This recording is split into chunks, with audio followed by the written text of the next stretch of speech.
महंगाई के बढ़ते बोझ और पेट्रोलियम मसनूआत की कीमतों में इजाफे के खिलाफ जमात इस्लामी एक बार फिर सड़कों पर है। कराची में गवर्नर हाउस के बाहर जमात इस्लामी का धरना गुज़िश्ता कई रोज से जारी है, जहां कारकुनान की बड़ी तादाद मौजूद है। मुजाहिरीन का कहना है कि पेट्रोल और डीजल की बढ़ती कीमतों ने आम शहरी के लिए मुश्किलात मजीद बढ़ा दी हैं। उनका मजीद कहना था कि हम एक अवाम है, अवाम जो होती है ना, उसके कुछ हकूक होते हैं जो उसे हुकूमत क्या उसे दुनिया भर में दिए जाते हैं। UN charter of human rights, उसके अंदर जो हमारे हकूक मौजूद हैं वो हमें मिलने चाहिए। उन्हीं में से एक बहुत बड़ा हक वो ये है कि हमारा जो पेट्रोल है उसे इतना महंगा कर दिया गया है कि मैं खुद स्टूडेंट हूँ, मैं खुद कॉलेज गोइंग स्टूडेंट हूँ। मैं देखती हूँ कि मुझे आने जाने में इतना खर्चा होता है कि मेरे वालिदैन पर फाइनेंशियली बर्डन बन रहा है इसका।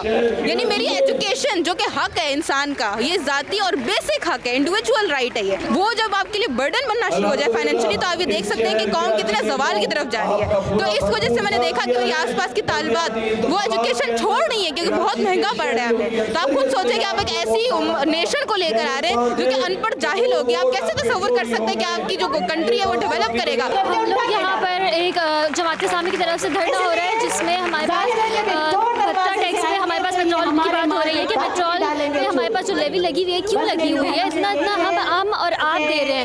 कराची में इतनी बड़ी सिटी है और हमारे पास प्रॉपर रोड्स नहीं है, प्रॉपर एजुकेशन सिस्टम्स नहीं है, तो फिर हमारे पास क्यों हम इतना टैक्सेस भर रहे हैं जो हमारे पास रिटर्न में कुछ नहीं आ पा रहा है। कि पेट्रोल की कीमतों को कम किया जाए, आम आवाम की ज़िंदगी को आसान बनाया जाए। जो आम बंदा है, आम इंसान है, आम स्टूडेंट है, वो जब पढ़ने जाता है तो इतनी महंगाई करती है ना कि वो फीसेस नहीं भर पाता, क्योंकि पेट्रोल इतना महंगा कर दिया, इतनी महंगाई हो गई है, एक आम बंदा अफोर्ड ही नहीं कर पा रहा है। हमारे लिए कुछ करें, पेट्रोल की कीमतें कम करें। हमें हमारा हक चाहिए, हमारे हुकूक चाहिए, हमें इंसाफ चाहिए, हमें आपसे कोई भीख नहीं चाहिए, हमें अपना हक चाहिए। कराची है, पूरा मुल्क चलाता है, उसी में ट्रांसपोर्ट नहीं है, उसी में सहूलियात नहीं है, गवर्नमेंट कॉलेजेस में टीचर्स नहीं है, कि कैसे आगे बढ़ेगा मुल्क। जमात इस्लामी का मजीद कहना था कि मुतालबात तस्लीम न किए गए तो एहतजाज का दायरा मजीद वसी किया जाएगा। दूसरी जानिब हुकूमत पेट्रोलियम मसनूआत की कीमतों और लेवी के मामले पर इक़दामात कर रही है। ताहम जमात इस्लामी का कहना है कि अमली रिलीफ मिलने तक एहतजाज जारी रहेगा।